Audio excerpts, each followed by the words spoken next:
Hi folks, welcome to Astronomy Live. Tonight I'm going to be webcasting the Orion Nebula.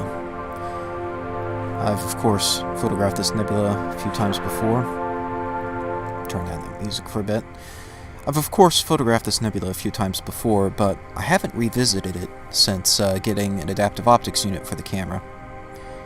An S-Big A07. And this is actually now the second S-Big A07 that I've had. The first one died, and it's since been replaced. But in all that time, I haven't come back to do the Orion Nebula again.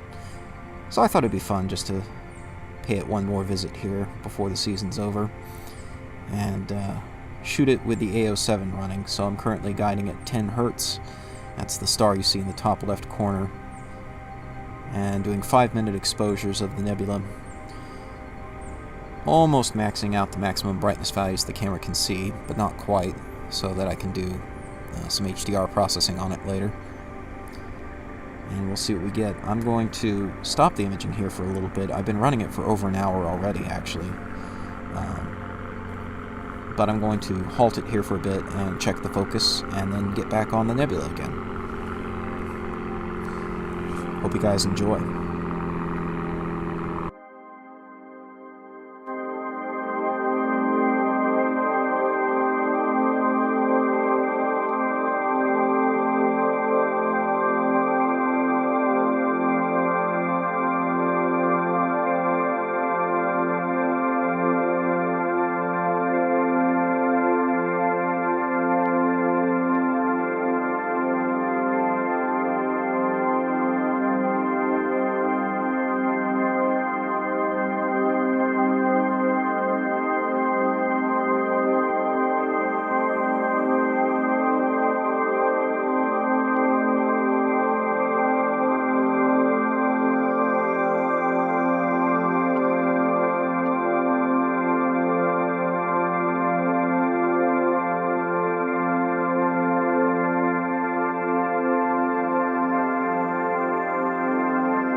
Apologies, I need to fix something with the settings here, and yeah,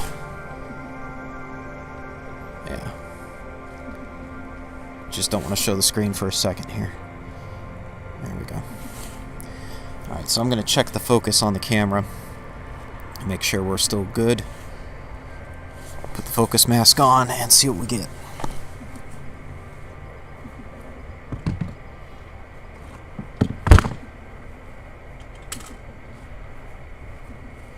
So I'm just going to run some short exposures here.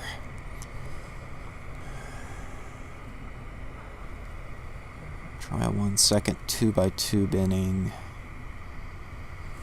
I want to make sure I wasn't going to save these images. I don't need to save them. Okay, that's telling me these stars aren't going to be quite bright enough, so I need to move it a little bit to a brighter target. 1 second.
To Allen attack in the Orion's belt.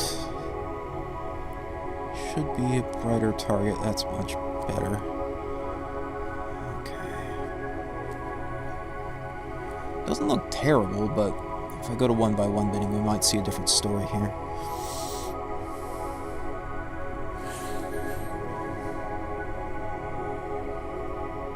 No. That looks pretty much dead on. I'm going to call that well enough and leave it alone.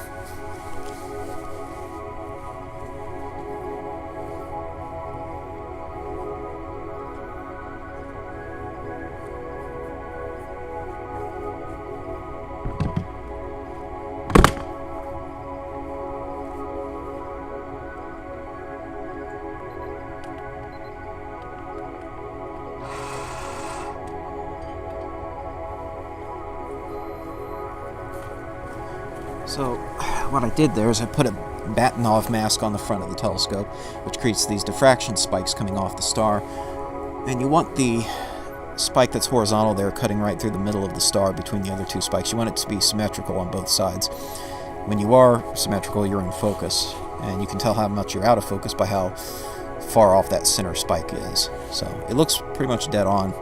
So I'm going to call that well enough, and we'll move on back to the nebula. Okay, let's see. Well, we're pretty much right where we were. That's good.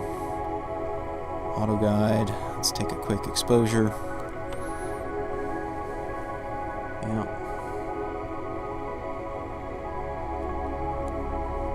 And let's start the auto guider. Okay, I'm going to need to hide the screen for a second.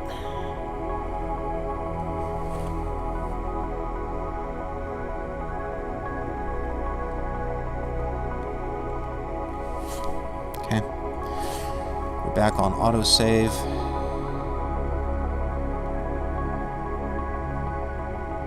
Okay, and go up to 10, do 5 minute again. 5 minute exposures, start the exposure.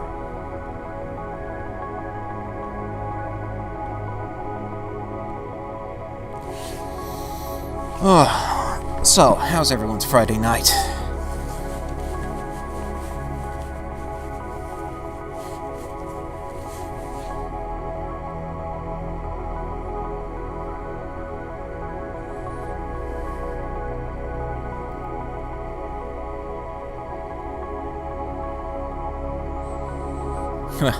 You'd be surprised, Andrew. Even right now, it warmed up a bit today in Florida. It's not as bitterly cold as it has been the last couple days. But more importantly, we're going into the weekend, so I can do this at night. But the camera's not having to work very hard to maintain -5 degrees Celsius. We're at 44% power. I could chill it even more if I wanted to.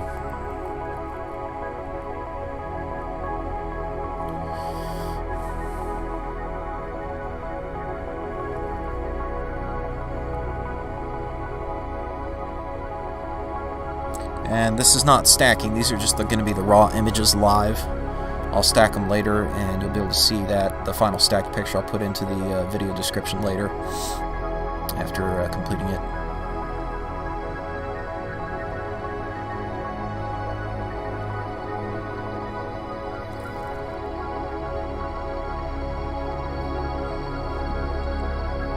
So the first picture that comes in now will have hot pixels present, and it'll do an auto dark exposure for the second period of 5 minutes, and that will clear out the hot pixels. You'll see a bunch of colorful bright pixels all over the image here in a moment, in about 3 minutes when this first exposure completes, and those are just effective pixels. They're present on every camera, but you can correct for them with a dark frame by taking an equivalent length exposure with the shutter closed and subtracting that from the pictures.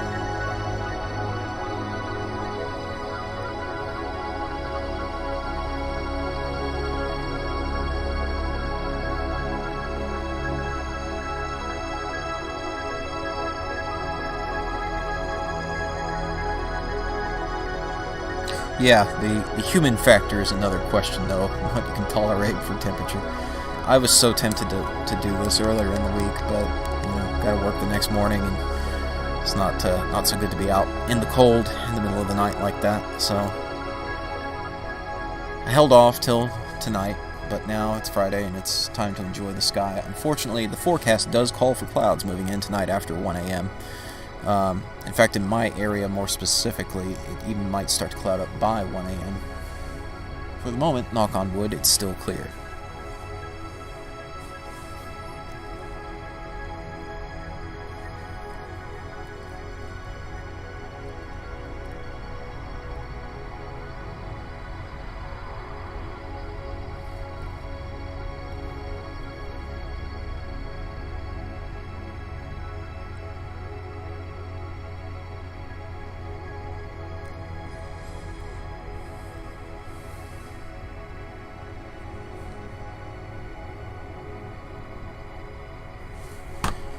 Keep an eye on the auto guider situation here.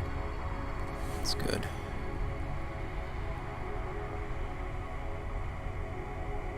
So although I'm running 0.1 second exposure, it says the actual guiding rate is actually only about 8 Hertz, not 10 Hertz. I was thinking it would be 10 Hertz because you can fit 10 exposures in at 0.1 seconds, but there's a little bit of downtime between every exposure, so it ends up being about 8.5 Hertz instead.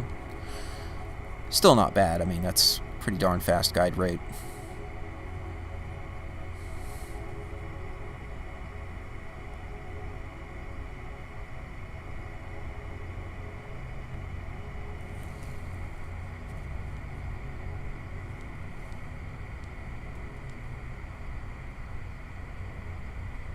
Oh man, sorry to hear that, Sam. Yeah. Well, those clouds are probably coming from me, so they're over your area already. They're probably coming from me later tonight, unfortunately.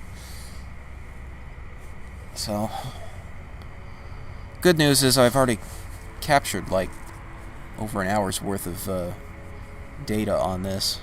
Everything from here on is bonus.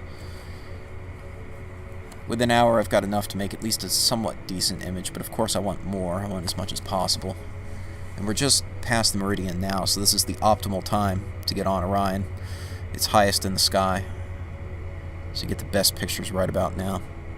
That's why it's also important to double check the focus, make sure everything is still sharp, the mirror hasn't flopped or anything. And there it is.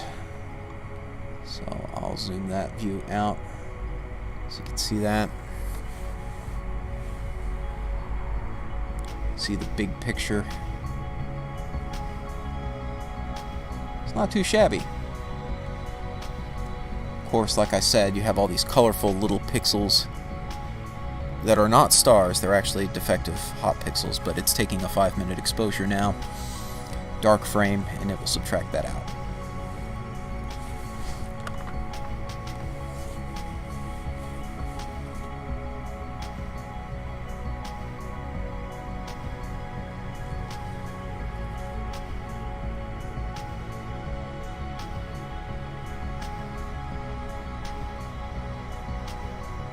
Oh, I'm glad to hear that, Andrew. I'm glad they're on the mend.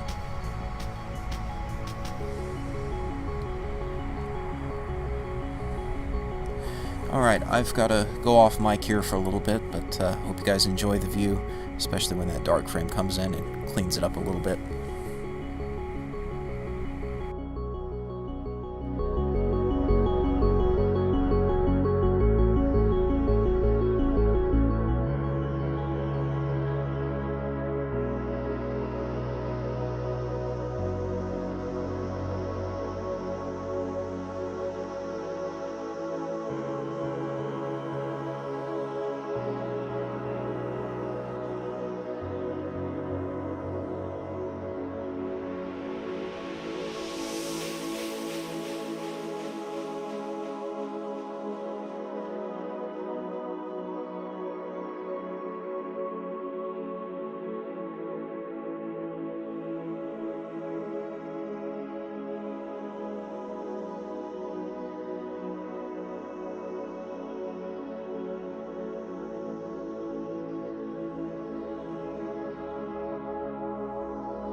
Alright, well, everything seems to be running well here. I'm gonna take a look here through the image. Yep. All looks good on all sides of the image.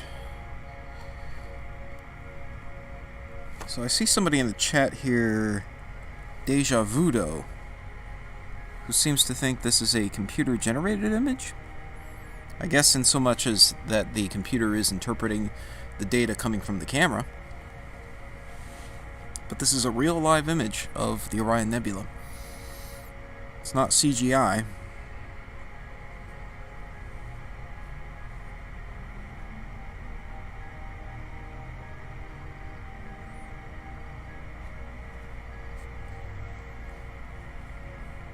And yes, I will be stacking the images later, but these are the raw individual images as they come in from the telescope and the camera.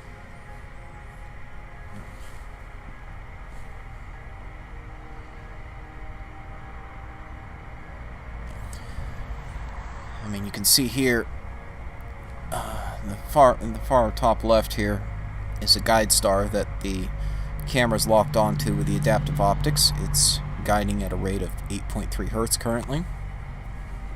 And this is what you see here with the autoguider and this flickering bar here. It's taking about 8.5 frames per second and using that to keep the star perfectly centered. The X and Y arrows show the displacement of the star at a sub-pixel level, and it's using a tilt-tip mirror system to keep that star perfectly centered.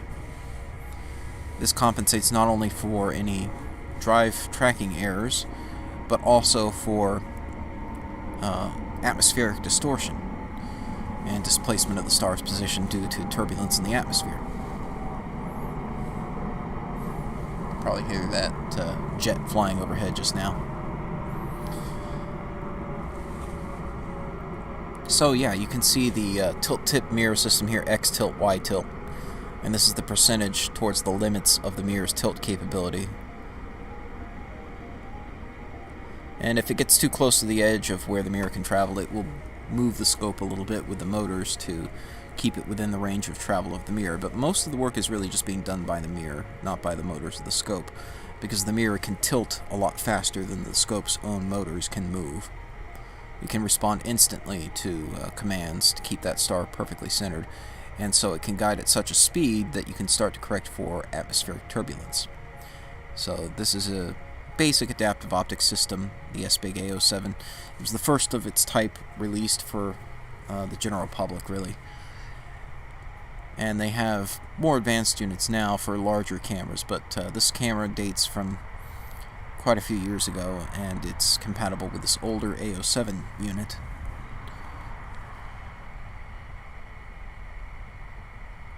How many frequencies can my sensor detect? Well, the sensor is, in terms of wavelength, the sensor is sensitive from about the UV portion of the spectrum, near UV rays, to near infrared.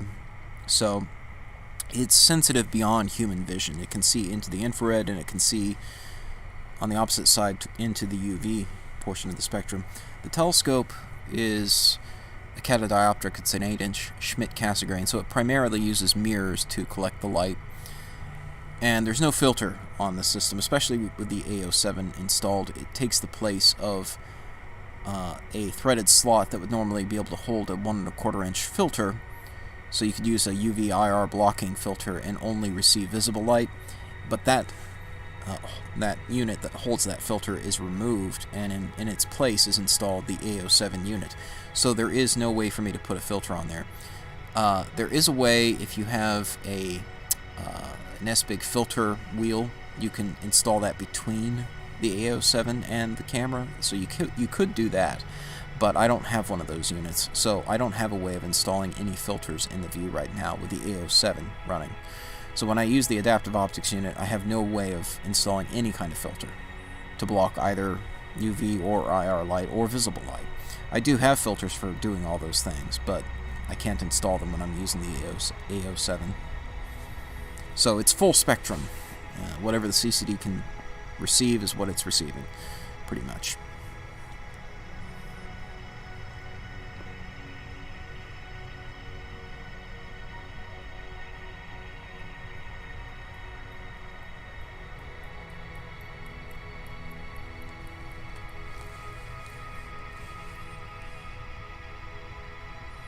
I hope nobody banned Deja Voodoo. Wanted to hear more from them. Had some interesting ideas.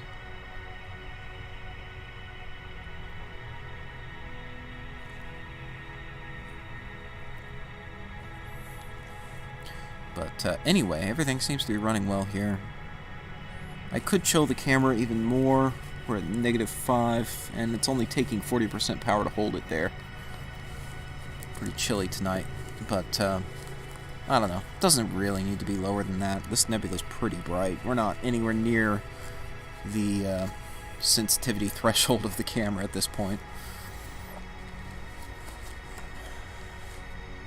Still, it would be nice to chill it down a little more. I don't know. I'll leave it where it is. Leave well enough alone.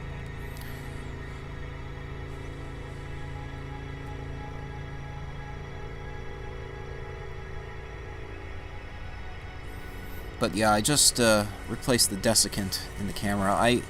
For the first few years I had this camera, I had used the built-in desiccant plug. It was actually one I scavenged out of an older camera, because this one, the desiccant plug it came with, it's supposed to be reusable. You're supposed to bake it in an oven to bake the heat, to bake the humidity out of it. But I could not get it to work. No matter how much I baked it, it just would not seem to recharge, and it wouldn't seem to pull the humidity out of the camera. So I had a desiccant plug from an older S-Big camera that was broken, and I scavenged that and baked that, and that worked. But it only lasted for about 6 months, and that makes sense, especially here in Florida, high humidity. So humidity tends to get into the CCD chamber pretty easily, and when that happens, you can't chill it to -5 or anything below freezing, because ice crystals will literally start forming on the CCD. So to prevent that, you have to remove all the humidity from the CCD chamber that holds the sensor.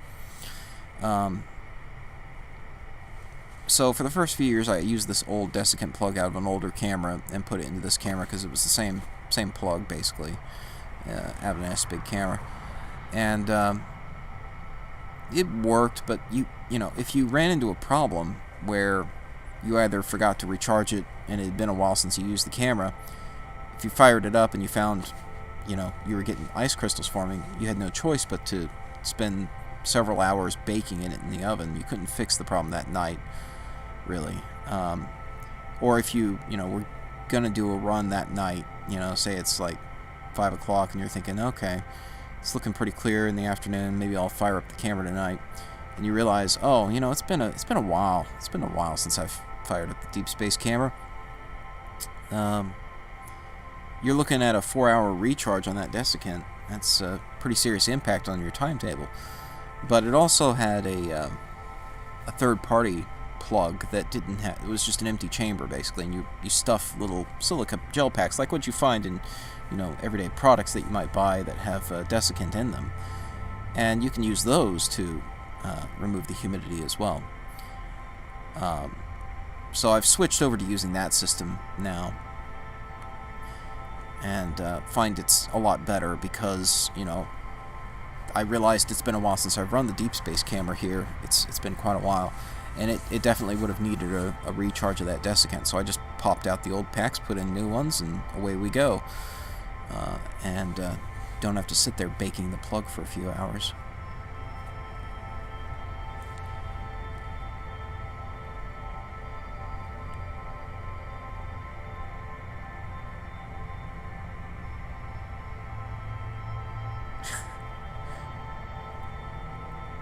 Okay, I don't know what Deja Voodoo's on about. I guess he's seeing a big X like 2 pyramids on top of each other, then that stupid eye appeared. Needs to mind its own business.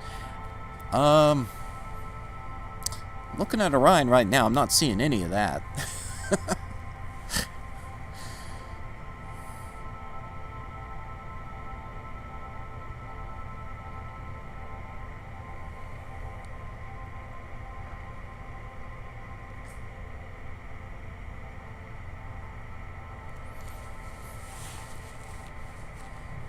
Oh, that's a...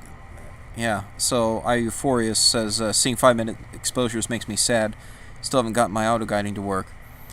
Yeah, no, I feel you there, but I don't know if this is a good thing or a bad thing to tell you, but auto-guiding is not a silver bullet, and it can be as much of a frustration as blurry stars or trailed stars from lack of auto-guiding. It can be quite frustrating to work with sometimes with auto-guiding.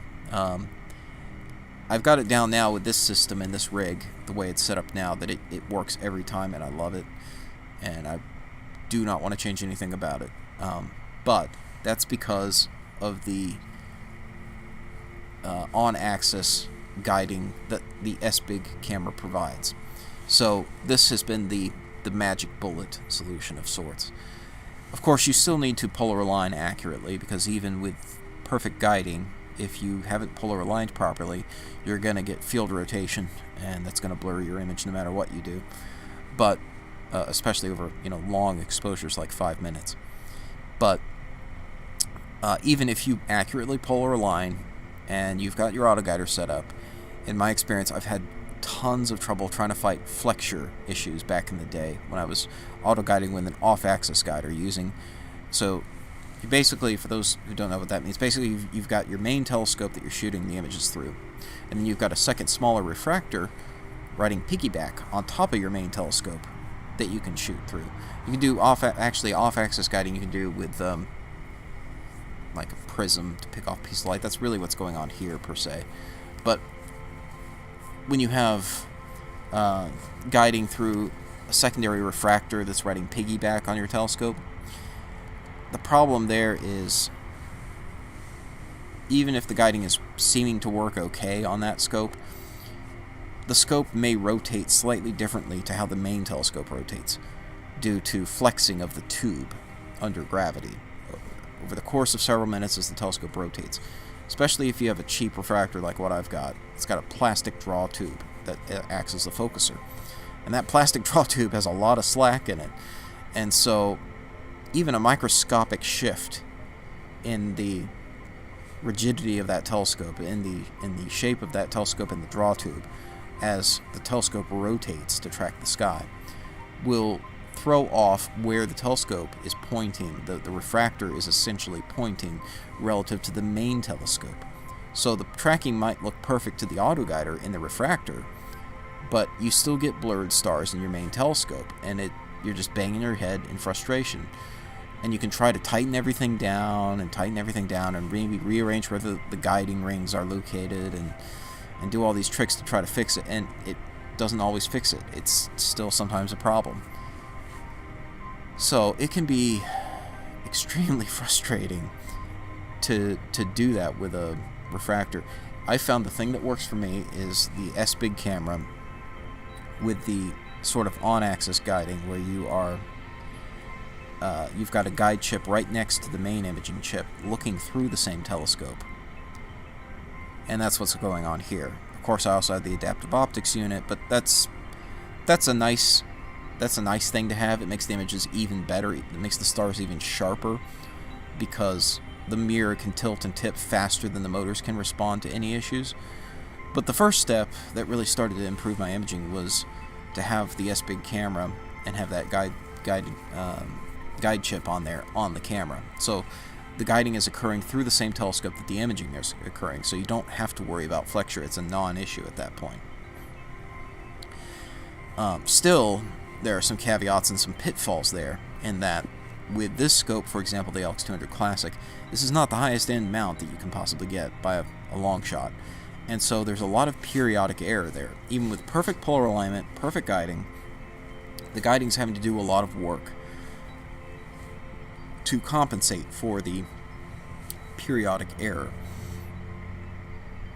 Basically, the motors, the gears aren't perfectly round, and so that out of roundness results in the drive sometimes moving a little faster than it needs to, and then the other half of the time it's moving a little slower than it needs to.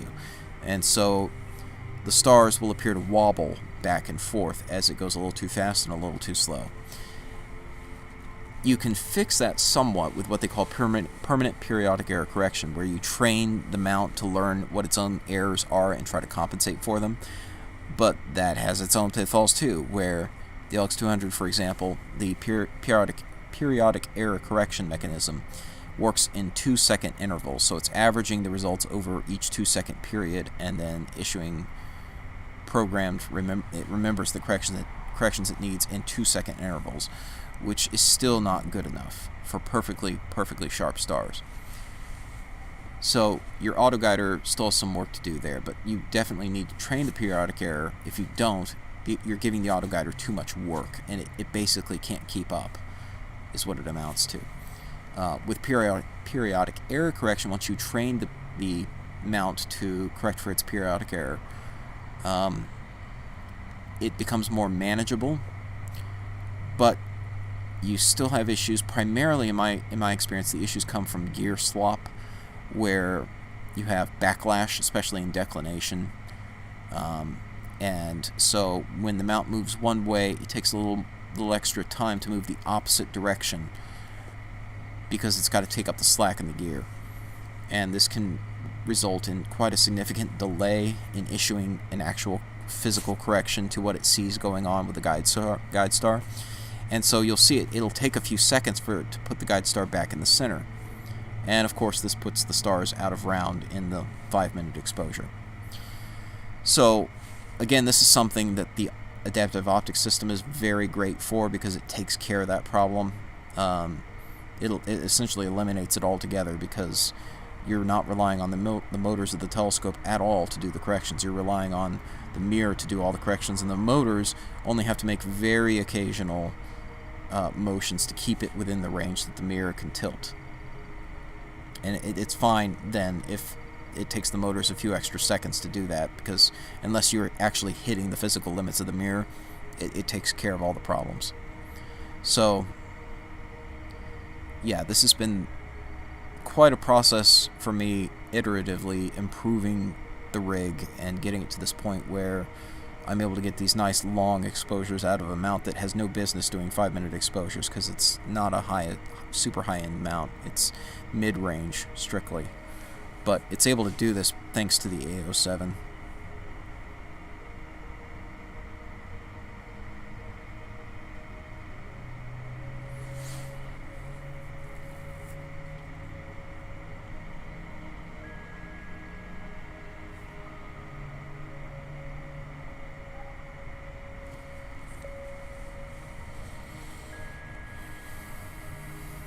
So with this image, when this image completes, that'll complete 2 hours worth of light at least, probably more than 2 hours now, that I've collected. So I might go on my desktop inside real quick and stack the images that have been collected so far and just show you guys what progress we've made tonight on Orion. So I'll be right back once I've done that.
Alright, so here are the results of the first 29 frames captured, and the 30th is about to come in a few seconds. This is the result of stacking them. So, looks pretty good. This is probably the best photo I've ever taken of Orion. I mean, the stars look sharper than I've ever gotten before, thanks to the adaptive optics system. It's fantastic. I love it. Oh, it's so good. So, there is a little bit of a hiccup here where you can see this black line up at the top of the image, and then there's a black line at the bottom of the image, which I think is due to the mosaic that I constructed out of it, because really the first 15 images were taken with Orion in one position, then I checked the focus, and now a second set of 15 images were taken with it in a slightly different position when I slewed back to it. So after this 15th image is going to come in right now, I'm going to halt the imaging because we have a nice balanced set of 15 one way, 15 another way. And now I'm going to try to reposition it a little bit based on what I saw to get the framing a little bit more of this stuff at the bottom, because the nebula is still trailing off there at the bottom. Up at the top, I think we've got about as much of as I want up at the top. But I want to recenter it a little more, and then continue. So let me double check positioning in Deep Sky Stacker of the first versus the second set of images. So I was looking at that. Yeah, it's definitely shifted. I'm trying to see where I want to put things. Okay. Okay.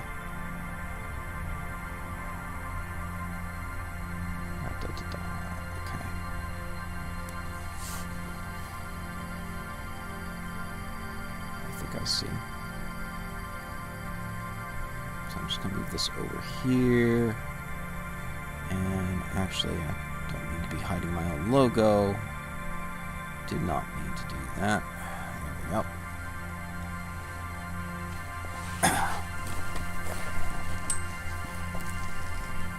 So, while I reposition the telescope a little bit, you guys can enjoy the stacked image. And I didn't do a whole lot of processing there. Basically, I stacked it, took it into Iris, did a quick tone map, HDR tone mapping, took it back into PixInsight, and then just adjusted the curves and levels a little bit, and that's it. No sort of, image noise reduction or anything like that.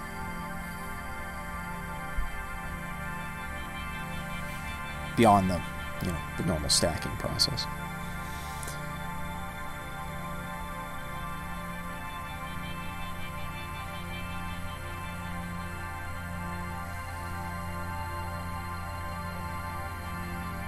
And actually, while I'm at it, it would pay, probably, to double-check focus.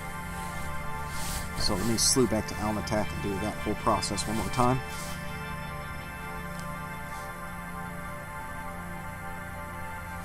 Just for peace of mind.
Yeah, that looks pretty much dead on.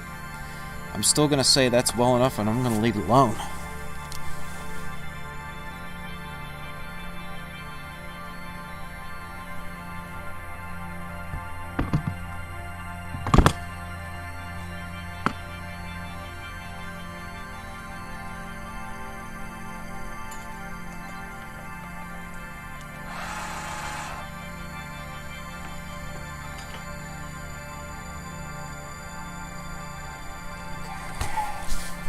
I'm going to reframe the nebula. Just make sure everything looks good with that.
Okay, that's about where I want things.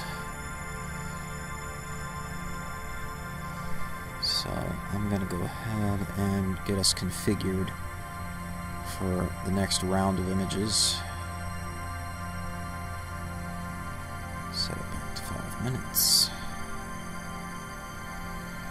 1 by 1 binning. Auto guide over. Let's take an image.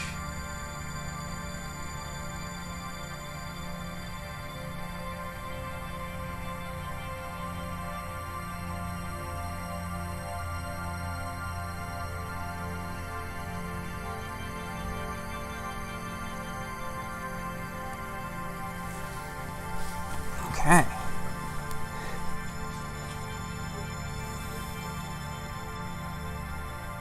So we're imaging again.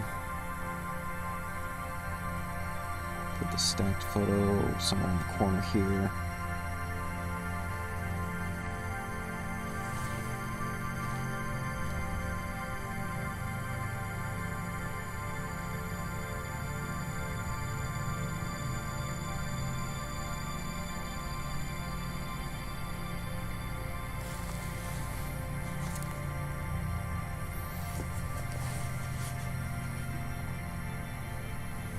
So yeah, I rotated and flipped the image to normal orientation compared to the raw images, but you can still get an idea of what we're looking at here in terms of framing the image and getting the next series of pictures.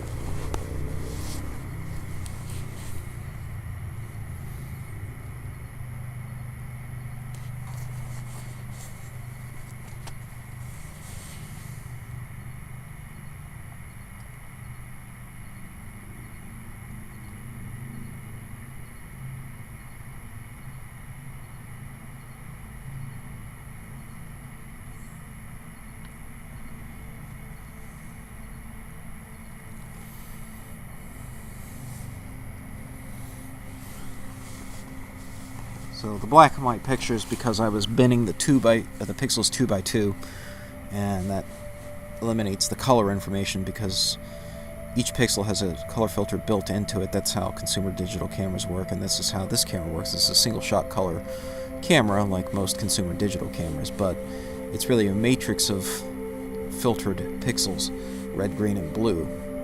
And it's a repeating pattern of 4 pixels, 2 green, 1 red, 1 blue.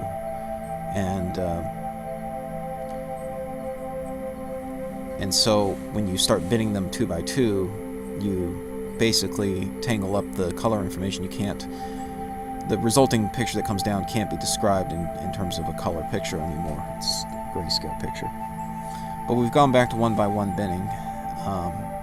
The advantage of binning them 2 by 2 is you get more sensitivity, so with just a single second exposure I can see the overall structure of the nebula versus doing a 5-minute exposure.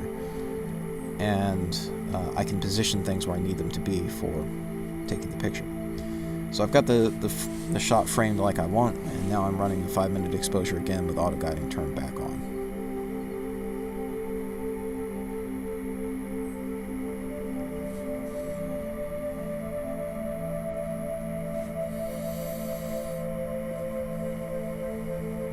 But yeah, the fun little trivia fact about this camera, the CCD in it is a Kodak, forget the model number, but it's the same model of sensor that is present in the Curiosity rover and also will be found on the Perseverance rover. The panorama cameras they use for those nice color shots on Mars are using the exact same sensor type that is in my deep space camera. And just like my deep space camera, they have single shot color capability. So yeah, that same sensor is being used once again on Perseverance, because Perseverance is essentially derived from the same type of rover as Curiosity, with some new add-ons and improvements.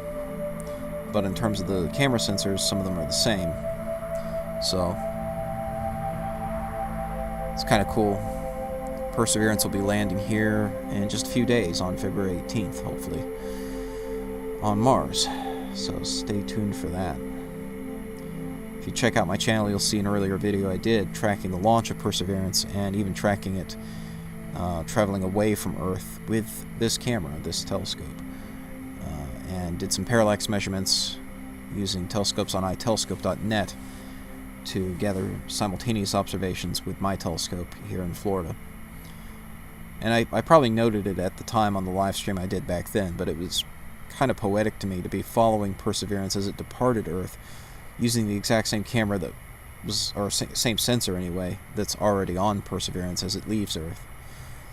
It was almost as if, you know, a piece of Perseverance was looking out at itself leaving Earth.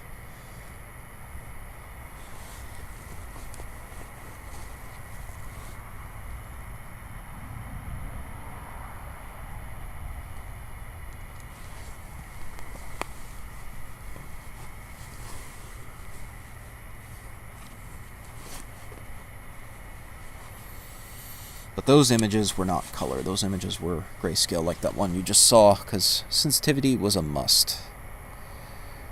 Okay, so it's now taking the dark frame.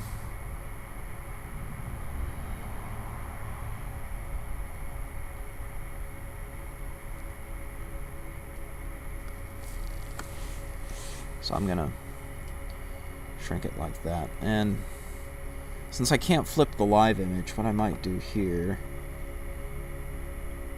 is rotate, and then flip. Horizontal. There we go. Put the stacked image in the same orientation as the live images, just so you can see the difference.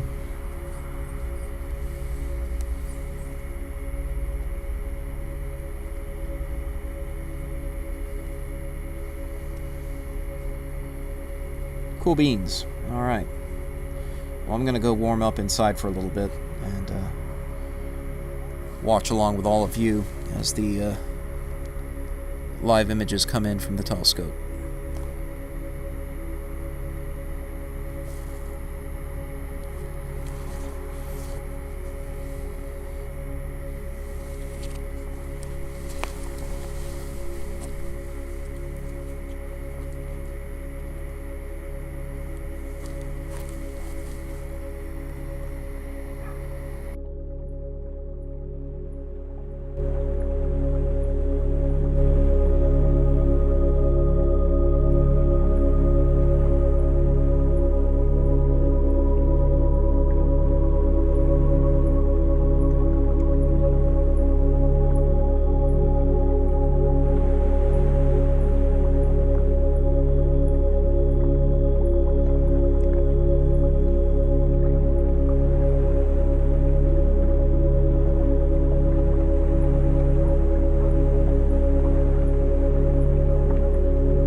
Alright, so I'm going to change the imaging paradigm here a little bit. We collected about 15 minutes in this new position, just to fill in that gap there. But I'm going to keep running images in this position. However, I'm going to run 60-second images now and see if I can get the trapezium to come in a little better without washing out the stars. The central stars, about 4 stars there in the dead center of the nebula, that are kind of blended together by their brightness. I'm going to run shorter 1-minute exposures and see if I can get them to separate. And then I can take those images and do an HDR stack in Deep Sky Stacker, potentially. I've never had great success with that in terms of running 2 different types of exposures. Oh, well, it would help if I titled the images correctly. Alright, first of all, let's stop. Okay. Alright, 1 second. I'm going to change this. 60-second exposures. 60 seconds. Auto guide turn on. Okay. 60-second go. So we're going to run some 60-second exposures and see if I can get the trapezium stars to separate out from each other. May even have to go to 30 seconds, I'm not sure. I've never had great success with Deep Sky Stacker trying to stack exposures that are different, 2 different sets of exposures, without completely screwing up the noise profile. There is supposed to be an HDR feature that can intelligently do that, but I have not had great success with it. But I'm going to try it again anyway. If it doesn't work, I'll just run with the 5-minute exposures, and I won't even bother fooling around with these 60-second exposures. But I want to give it another shot here. I think maybe before I didn't have enough lower exposures to feed it to really properly establish the noise profile on the shorter exposures. So it's worth doing again.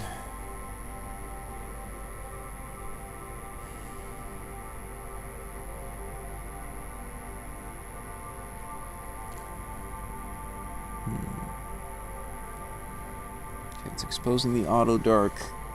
Yeah, the trapezium stars I think are going to be better separated now as individual stars.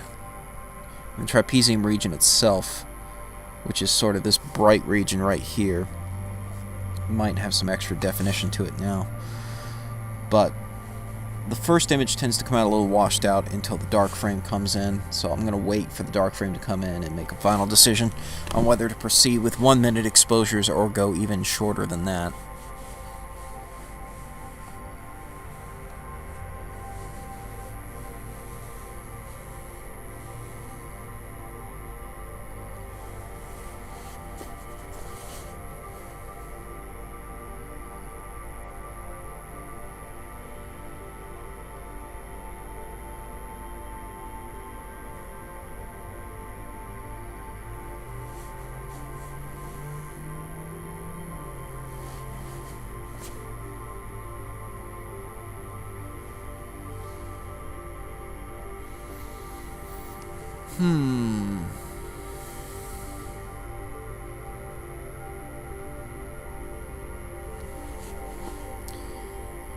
Yeah.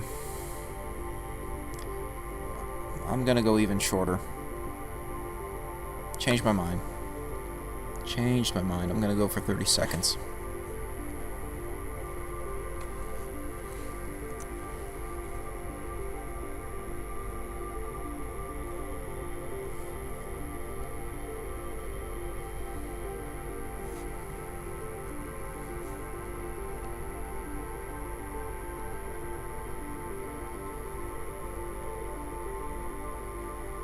I feel like it could be even better in terms of not blowing out the trapezium. We don't care about the wings of the nebula so much now. We care about the central bright region not being washed out at all.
Yeah.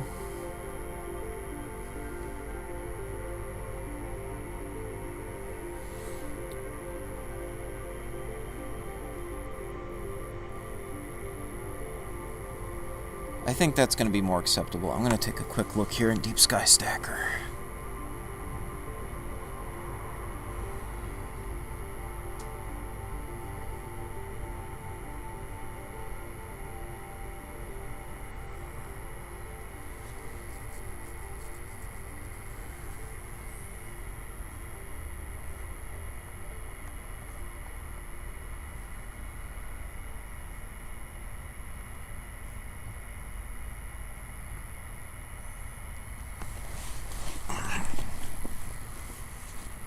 Yeah, that's much better. That's much less washed out in terms of the trapezium region. It's hard to tell with this software. CCD Soft is pretty poor at handling these high dynamic range color images properly. And it doesn't give me any control over the histogram on color images, only grayscale images for some reason. So, loading it up in Deep Sky Stacker, though, I can tell things are much better at 30 seconds. In terms of not overexposing the trapezium.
Alright, so we will wait and see how this does. I know it looks a little washed out on the CCD Soft image on the left, but it doesn't actually look that washed out when looking at the raw image in Deep Sky Stacker. CCD Soft is doing some funky auto contrast stuff that isn't very good, and there's really no way to properly override that on color images. So I just have to monitor that with a second program separately, but it'll do. It'll do. Probably go for another 30 minutes, maybe 45. By an hour from now, Orion's going to be getting real low and get close to the tree line. So we'll see how much more we can get, and then we'll wrap it up, and I'll do one final stack, HDR this thing, and see what we get.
Alright, my internet kind of took a dive there for a little bit. Sorry about the buffering issues.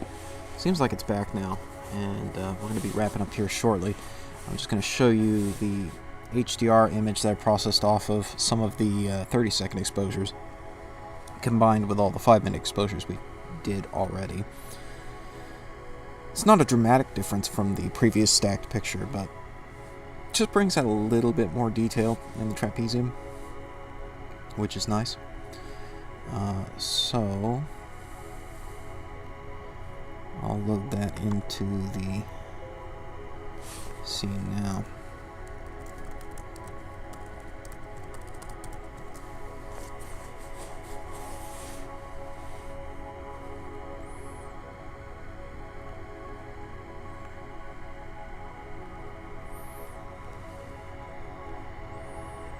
So there you go.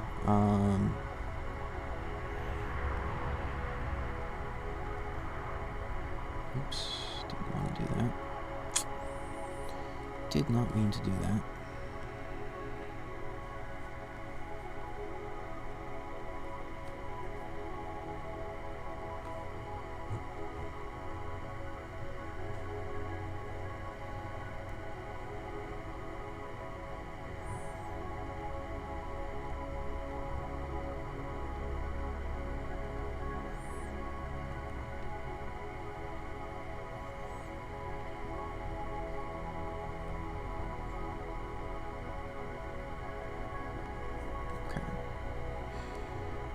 I'm just going to try to do a comparison here between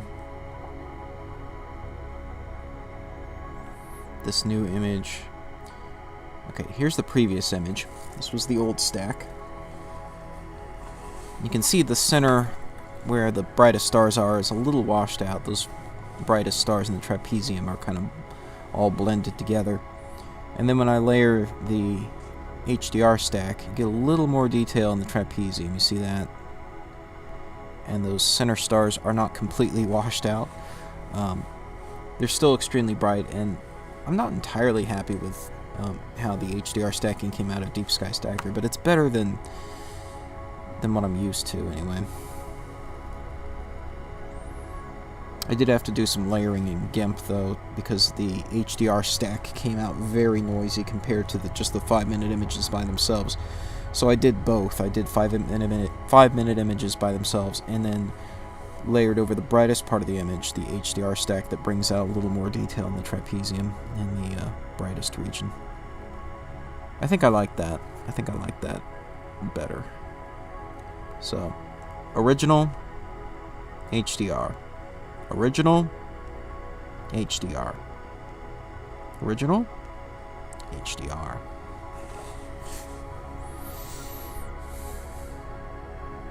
So yeah, I've still got a little cleanup to do. I got to get rid of this dead column, or this dead row of pixels here. This is just a glitch from having stacked and with the camera positioned slightly differently. So I'll clean that up and work on doing the final processing on all this. And I'll post that in the video description later. Also, stay tuned later this weekend. I'm going to open up channel memberships, and channel members will get to download a compiled executable of my rocket tracking software. I'm going to be attempting to go to the launch, the Starlink launch that's supposed to be at 5 a.m. or thereabouts on Sunday morning. And Red will be remote controlling, Red's Rhetoric will be remote controlling his mount using my remote tracking software. The basic version of Rocket Tracker, though I'm not releasing the joystick server program just yet, the local version, if you will, for local control of the telescope for tracking rockets, that's what I'll be releasing for channel members as a compiled executable file for Windows.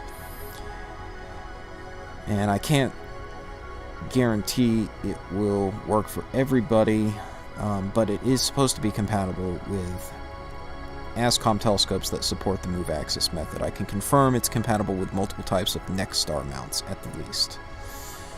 That's primarily what I use it with Red and myself, although I also use it with this LX200. But that's not the part I'll be releasing. That's specific for the LX200 Classic. I do have an LX200 AutoStar version I'm working on, but that's a separate project. So the version that'll be released is specifically really tailored for ASCOM compatible telescopes that support the move axis method. This telescope right here, for example, the LX200, does not support the move axis method. The Nexstar Celestron telescopes do.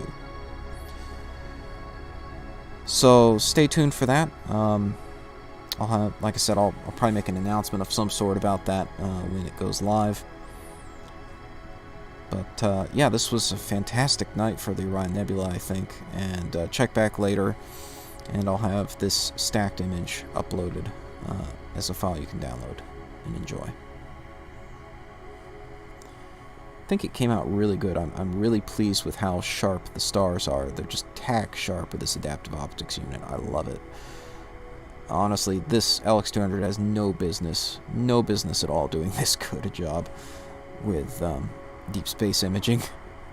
It's not supposed to be capable of this because the drive system's not supposed to be fine-tuned enough to get that kind of resolution for tracking. You gotta be dead on your tracking to be able to get this. It just looks so good. Love it.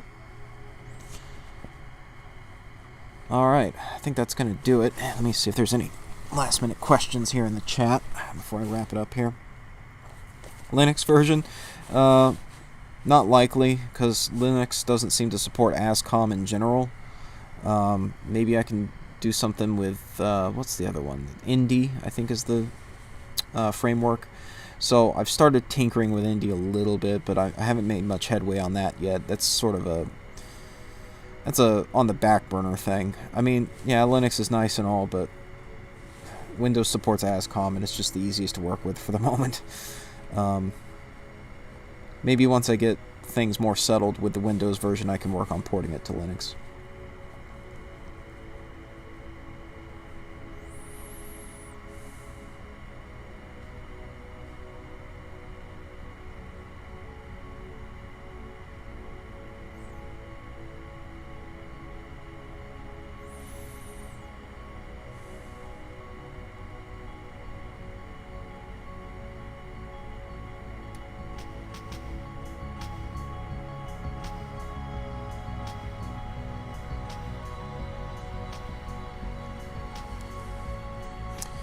Alright, so, like I said, that's going to do it for tonight. Thanks everybody for coming. Hope you all enjoyed it. Till next time, clear skies, folks.